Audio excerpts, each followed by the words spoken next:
Hey there everybody, welcome back to Peace of Mind Kayak Fishing. It's a name I'm playing with, just trying to get across what fishing does for me. And it's a sanity saver. That's really what it is, getting back out to the outdoors, reconnecting with nature, the peace, the solitude. Oh, I live for it. But anyway, this is the video to start off the day. I had some audio, but it was too quiet, so I'd just go ahead and voice over. I was early on the water, very early as I could be with any kind of safety out there on the water in my kayak. And it was just gorgeous. The sun is just barely starting to come up and lighten the sky right now. And as I was paddling over to my favorite hole over here, made known by my 6 March video, there's some bait fish moving around on the surface, but the striper and bass hadn't moved in there yet. They're there now. And I didn't give the secret away last time. This is Kayak Creek. I say again, this is Kayak Creek. I didn't want to give it the name last time, but just take care of it, okay? If you come out there, take care of the spot. Clean up after yourself, take care of the fish, please. Just try to keep it as great a place as it is. But no more preaching. Move straight on to the fish.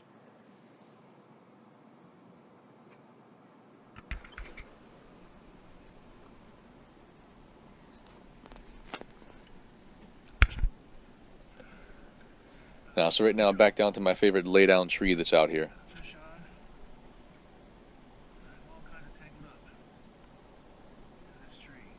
And I actually have a crappie on. It ends up being a crappie, but it was tangled up on the tree, and I was sure I was going to lose it. Because normally, with how paper thin a crappie's mouth is, if it doesn't have any give in the line, and it gives a good head shake, it's going to rip free.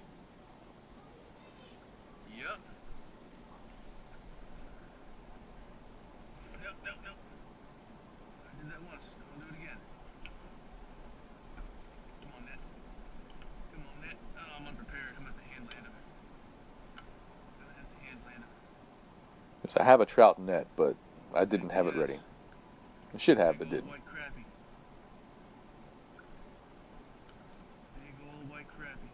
But look at the size of it.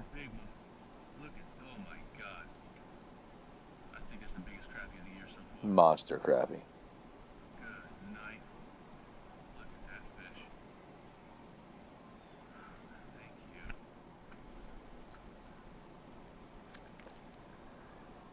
And this time landing a fish over a log. If you've seen my 6 March video, I lost one doing this. I ended up landing this one.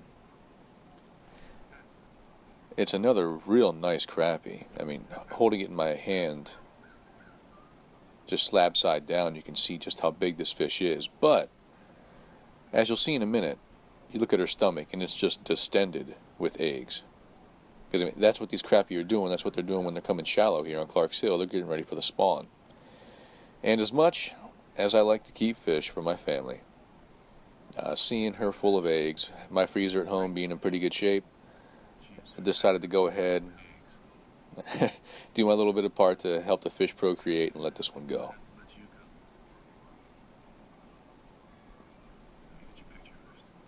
But yeah, I do take a video or a photo of her. And I have to document the evidence with a video and photo so I can come back to it later.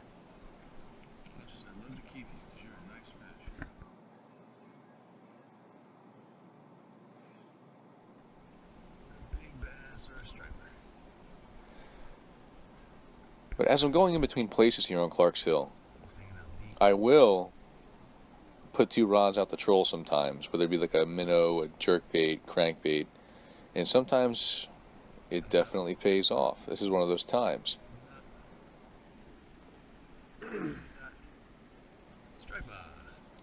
It's usually with a striper.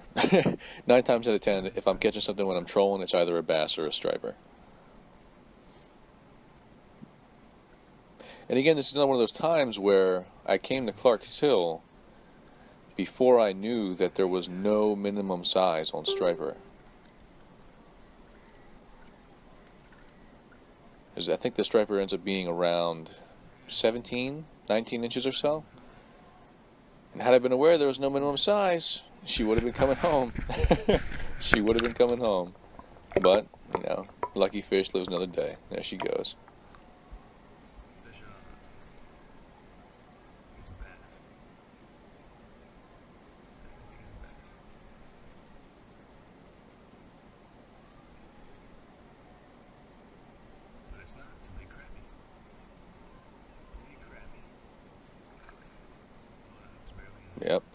Another real decent sized crappie here. Clark's Hill is just full of them. I'm really going to be sorry. I welcome the warm weather, but at the same time, I'll be sorry to see the crappie go back to deep water. And it was a slow day on Cade Creek this time around, so I was heading back on my way out to my regular haunt, this lay-down tree. And this cormorant's here.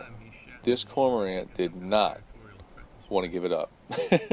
He was camping on this tree almost no matter how close I got, and even defecating in the water as a sign of like a kind of territorial display. But eventually I get close enough that she finally decides to roll out eventually. Never did get another fish on this hole, but that probably had a big part to do with the fact that this cormorant was in the water chasing the fish around on this tree just before I got there.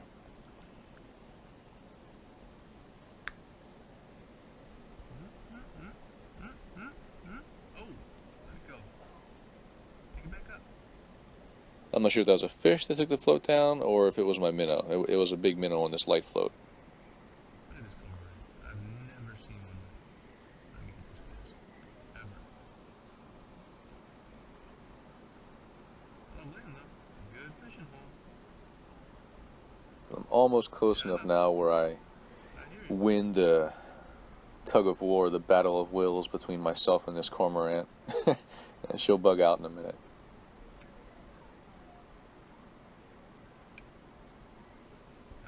If you let me. I doubt you would, though.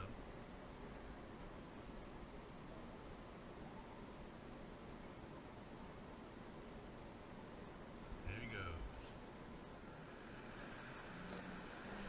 But anyway, the Clark's Hill was slow that day. It happens. So, to an attempt to save the day, I ended up going to the Strom Thurmond Dam right below the spillway. Now you see me tying on right here on my heavier rod. Well, that small crappie rod there has a minnow on it and just bent in half. It's striper time. Oh no. Now, if you're not familiar with this area below the dam, I can't let her pull me in there. Be careful. I mean, a fun trivia fact: this is actually the dam that was used in the filming of Mockingjay 3. It's essentially the third installment in the movie that I can't think of the name right now, but Mockingjay should give it to you. Hunger Games, that's what it was. But anyway, if you're not familiar with this area and you're in a small boat, kayak, canoe, even a small bass boat, be very careful. Be very careful in that. If you get pulled out or spun around in that fast water, things get pretty bad for you. No, I think I still got her. Now, you wouldn't think of below the spillway, but there are things that get hung up on. Rocks, trees, things of that effect. And that's what's going on with me right now. I'm trying to balance this between keeping pressure on the fish, getting it off whatever I'm hung up on, and keeping the fish from breaking me off and staying out of that fast water. Because every once in a while, large waves come in. I say large, I mean like, about I won't say 3 foot, about 2 foot waves come up with that water is pushed from the bottom of that spillway. And they can capsize a kayak pretty quickly. So just be careful out there if you head out there. Oh yeah, she's still on. She's still on. Yeah, like I said, this is a long fight. I go through a lot to catch this fish. So if you want to see the end, go to about the 16:59 mark, around the 16-minute mark. But this is a long fight. She is not wanting to come out of that real strong current. Okay, normally, I would edit this kind of stuff out. Oh, gosh, she's strong. But this is just an epic fight. On ultralight gear with how big this fish is, this was just an epic fight. Everything I went through to catch this fish. It's not worth capsizing out here. Come on, you. Are you caught on something? I think she's caught on something.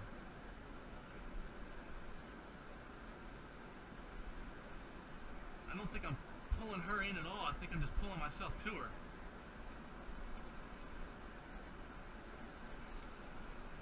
And that's exactly what was happening.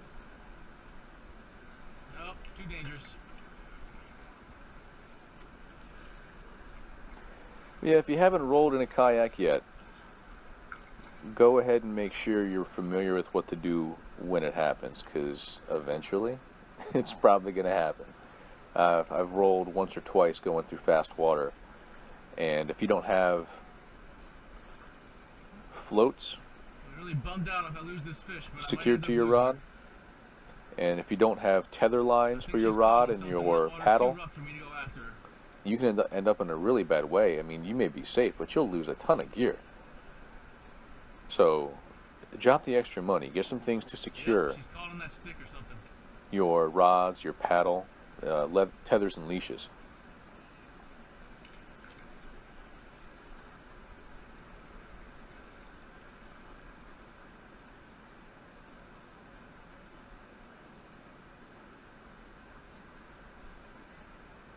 I'm sure some whitewater kayakers would take issue with that statement and say it's nothing, but this is not a whitewater kayak, and that's not what I'm here for.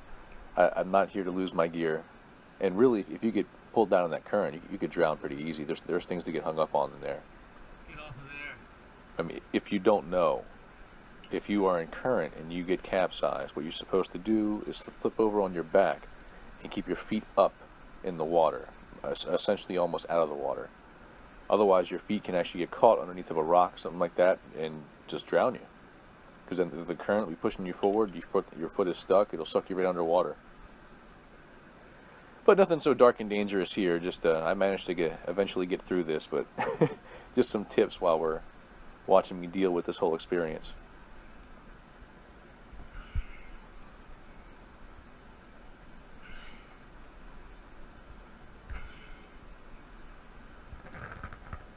Damn it. But after all this reeling and pumping, what eventually gets me out of this, you see me open the bail right there? Not gonna be able to get her. That was it. She got herself out. I didn't do it. She got herself out. There's just no chance. Oh, but I think she did. I think she freed herself, but I'm at the end of my spool now. But watch that spool. There's nothing on there. She freed herself. Yes. But I'm at the end of my spool. Had this fish gone on a long, hard run with that current to back her, it would have snapped me off, no doubt. No, shit, no. Oh, she's gonna break. It's gotta break.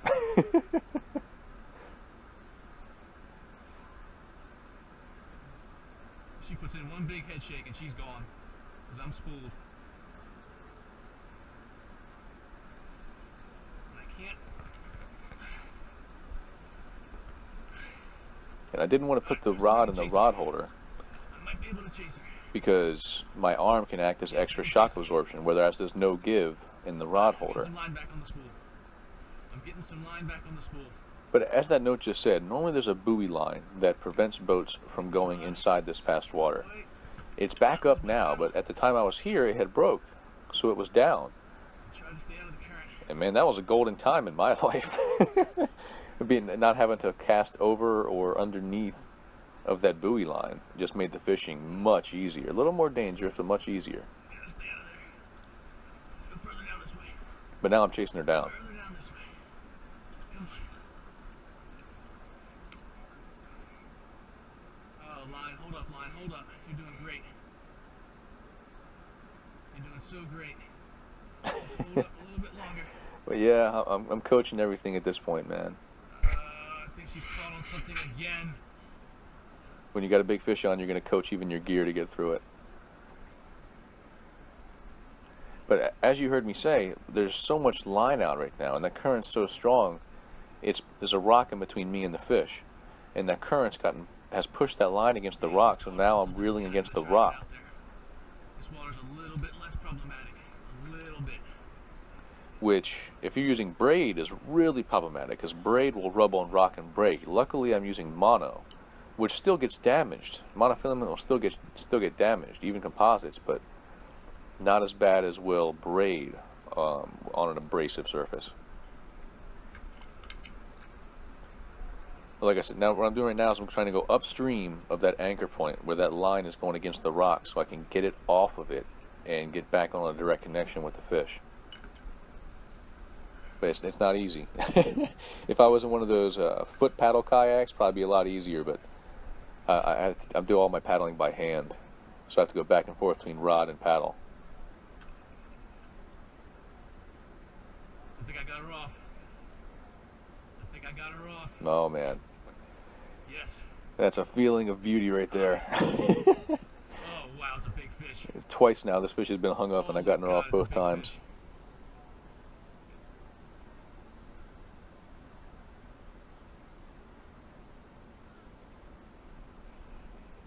Oh wow. Yeah, with this one I'm fighting current and fish. Look at the size of that striper. But yes, on an ultralight crappie rig, that's a hell of a fish, man. Ultralight crappie rig in that kind of current. Oh man. It ain't over yet. It ain't over yet. There's an ultralight here. And if you never fished hybrid striper before, if you only fished regular striper, a hybrid striper is a mix between a striped bass and a white perch. Now, a striped bass, generally speaking, has a much more slender profile. A white perch has a much more stout profile. Well, when you mix them, you get the hybrid. And these hybrids here on the Savannah River get insanely thick. I mean, just thick. The forage base is excellent. So they feed and just get massive. This thing had a 20-inch girth, this striper right here.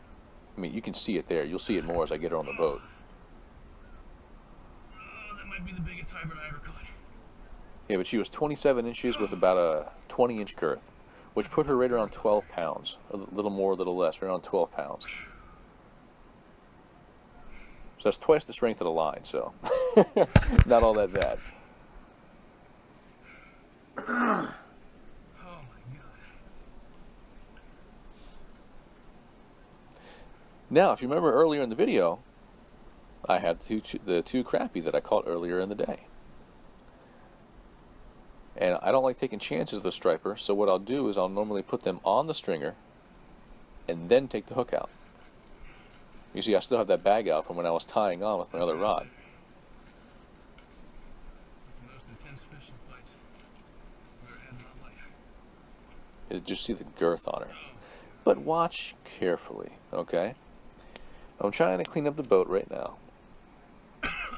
Watch carefully what I do with this stringer. Because right now it's still tied off to me. Here are the crappie. Two nice crappie. The bottom one was dead, the top one was living.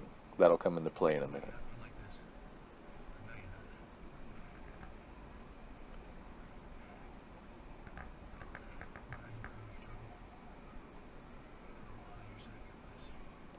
So I've got her on, and I'm going to try and get this hook out. The hook, between my wear and tear I'm putting on it and the fight itself, the hook actually breaks.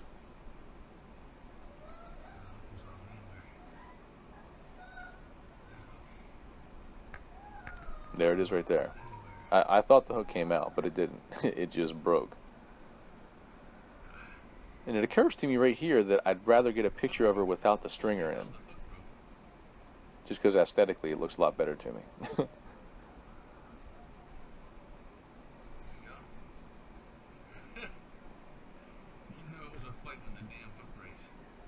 So watch this.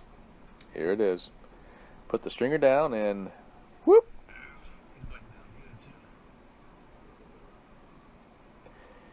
That stringer, friends, is gone, along with the two crappie on it. So I'm going to go ahead and take this picture, and then just go ahead and watch for my error to dawn on me. I think I've edited out most of the profanity, but we'll find out in a minute.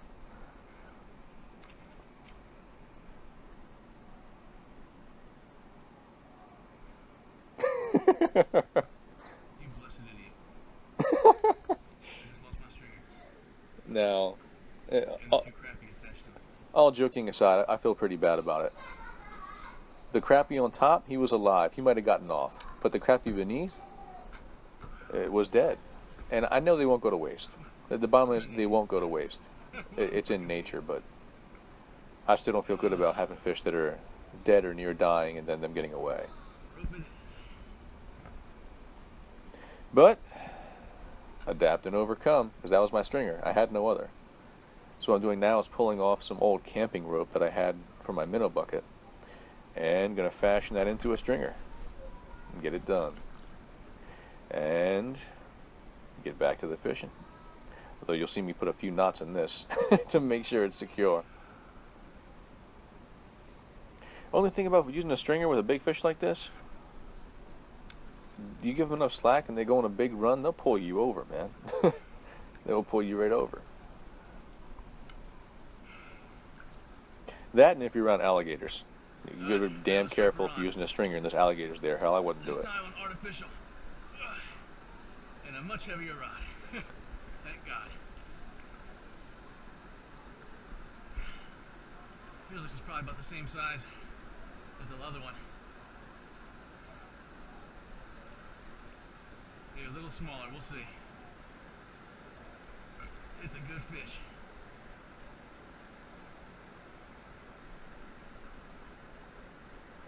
Real good fish.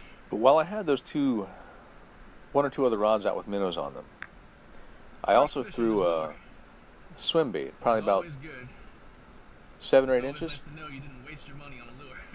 on my heavier rod here. This is 12 or 15 pound braid with a medium heavy action, which is great, because then it's not just my muscle against the fish's muscle. I can actually put some rod behind it. But the ultralight crappie gear ain't doing too much to them.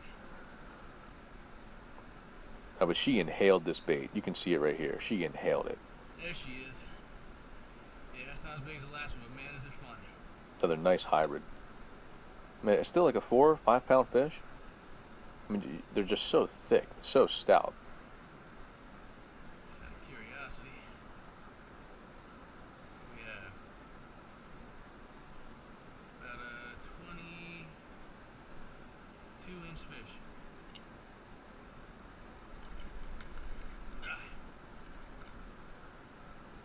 Look at how she ate that bait. Holy hell.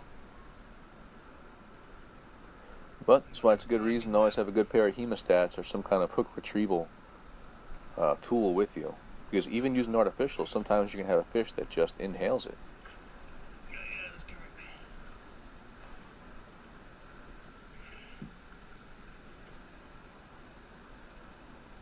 Alright.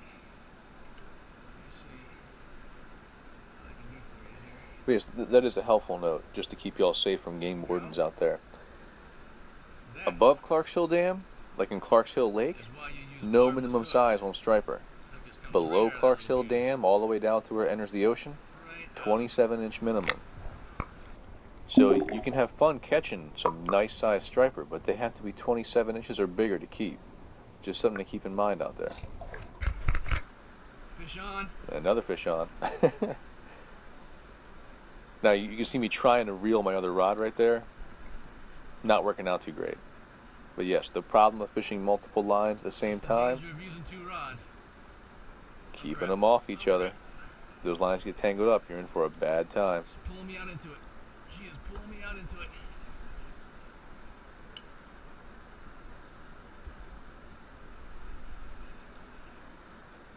Yeah, another big fish on the crappie rod, man. Which means she came right to me.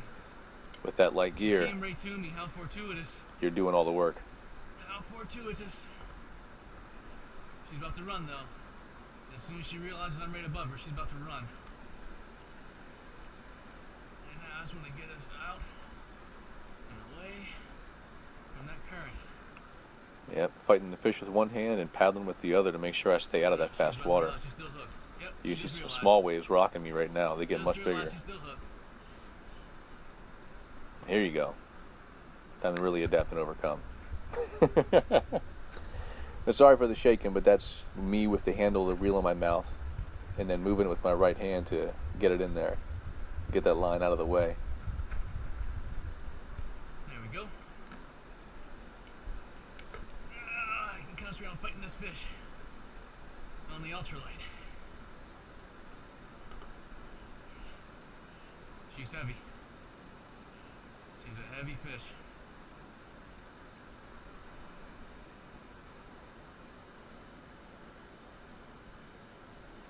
heavy fish.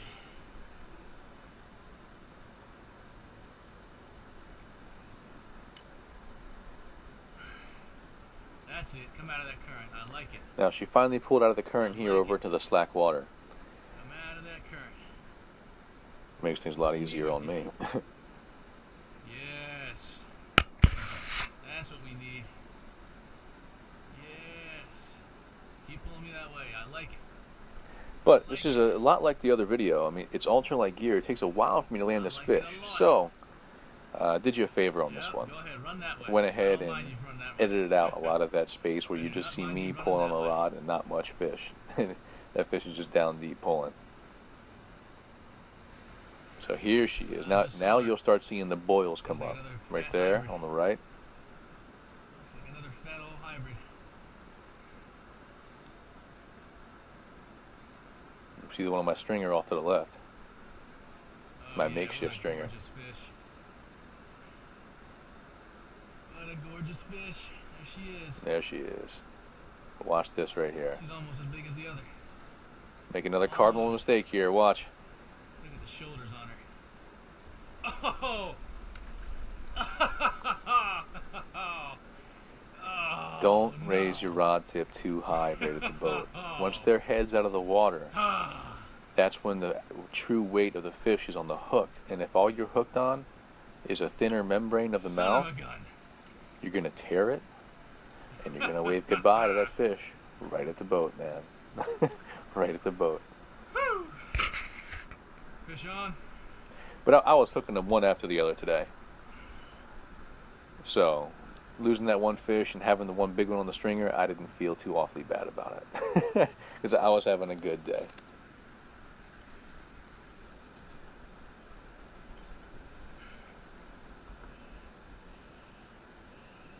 And like it says there, on a Blakemore Roadrunner that I literally had hanging off the side of the boat down at about 4 feet of depth, one of them grabbed it right off the boat. And I had him for a minute, and the hook bent, and she was gone. And another one I had on my really light crappie rod, on about 4-pound test, it went for a run, spooled me, and then broke me off. So I didn't catch all of the action on the video, but I got most of it. I was pretty fortunate today to catch most of the action on video.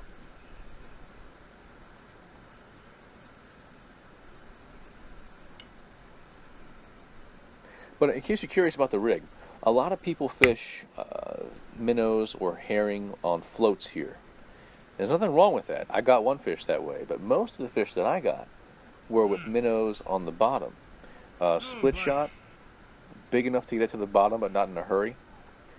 About 14 to 18 inches above the hook.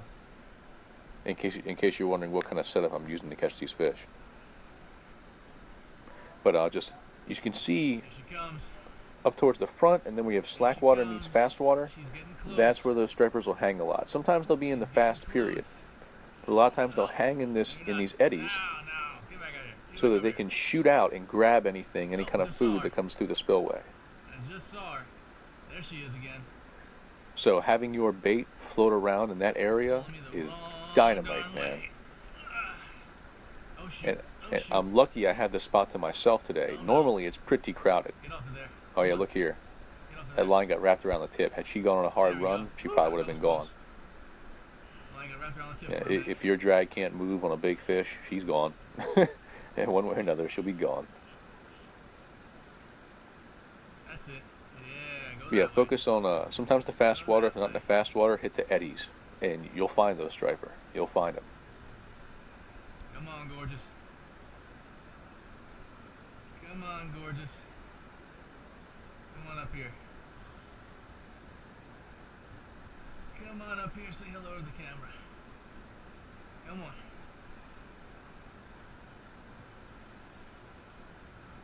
Come on. There she is. There she is. I love striper fishing though. Man, when they're on, I just love it. Pretty little hybrid.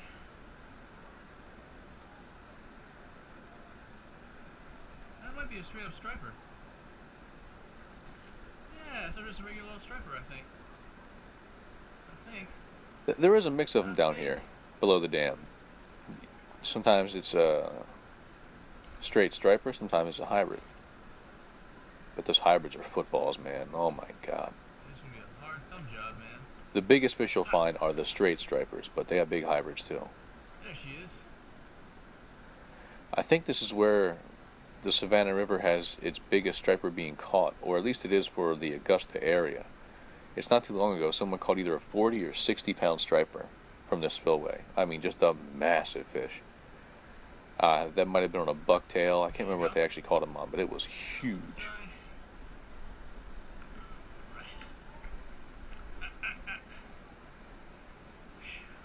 And it's such a pretty fish. Sure.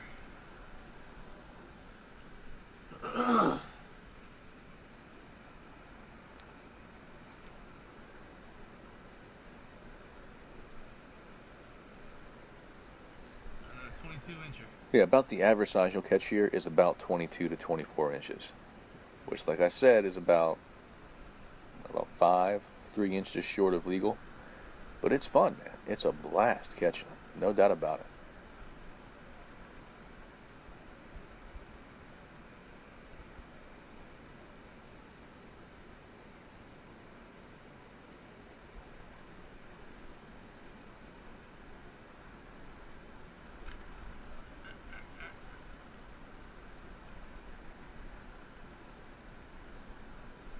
Get that one last shot before she's out of here.